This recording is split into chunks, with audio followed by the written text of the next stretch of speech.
ما أفضل ما يفعله المسلم في ليالي العشر الأواخر؟ أفضل ما يفعله هو ما فعله النبي صلى الله عليه وسلم، وهو الصلاة.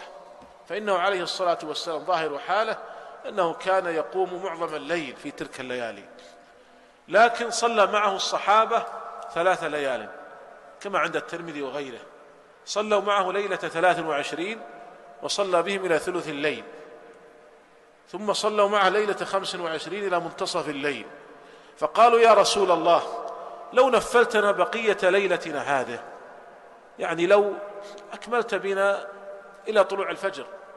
فقال عليه الصلاة والسلام إنه من قام مع الإمام حتى ينصرف كتب له قيام ليلة. إنه من قام مع الإمام حتى ينصرف كتب له قيام ليلة. وهذا فضل عظيم، من قام مع الإمام حتى يسلم من الركعة الأخيرة يكتب له أجر قيام ليلة كاملة. ثم قام بهم ليلة 27 إلى قريب من طلوع الفجر. يقول الصحابة حتى خشينا أن يفوتنا الفلاح، يعني السحور، وهذا يدل على تأكد ليلة 27 أكثر من غيرها.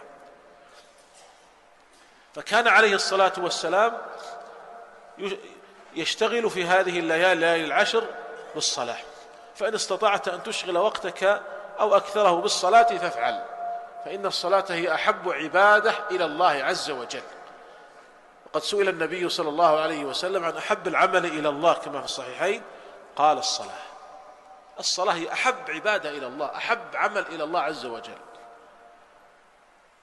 ولذلك يعني روي عن بعض السلف أنهم كانوا يكثرون من الصلاة. الإمام أحمد بن حنبل ذكر في ترجمته، هذا مشهور عنه، أنه كان يصلي لله تعالى في اليوم والليل تطوعا من غير فريضة 300 ركعة.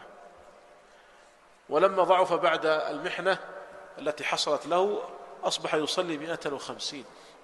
الحافظ عبد الغني المقدسي صاحب عمدة الأحكام كان يقتدي بالإمام أحمد في هذا، يصلي 300 ركعة، لأن الصلاة أحب عبادة إلى الله. والنبي صلى الله عليه وسلم يقول أعلم أنك لن تسجد لله سجدة إلا رفعك الله بها درجة وحط عنك بها خطيئة. كذلك أيضا الدعاء، فإن الدعاء في هذه الليالي حري بالإجابة، ولهذا ذكر الله تعالى آية الدعاء وسط آيات الصيام، وإذا سألك عبادي عني فإني قريب. الآية التي قبلها شهر رمضان الذي أنزل فيه القرآن، والآية التي بعدها أحل لكم ليلة الصيام الرفث إلى نسائكم.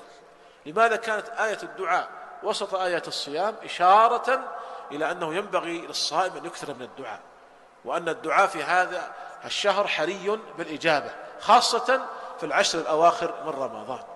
ويجتهد المسلم بكل ما هو عمل صالح، إن تيسر له أن يعتكف فهذا هو الأفضل وهو السنة، إن لم يتيسر يعتكف ليالي الوتر أو ما تيسر منها، فإن لم يتيسر هذا ولا ذاك فلا أقل من أن يخفف مشاغله في الدنيا، وأن يزيد من الوقت المخصص للعبادة.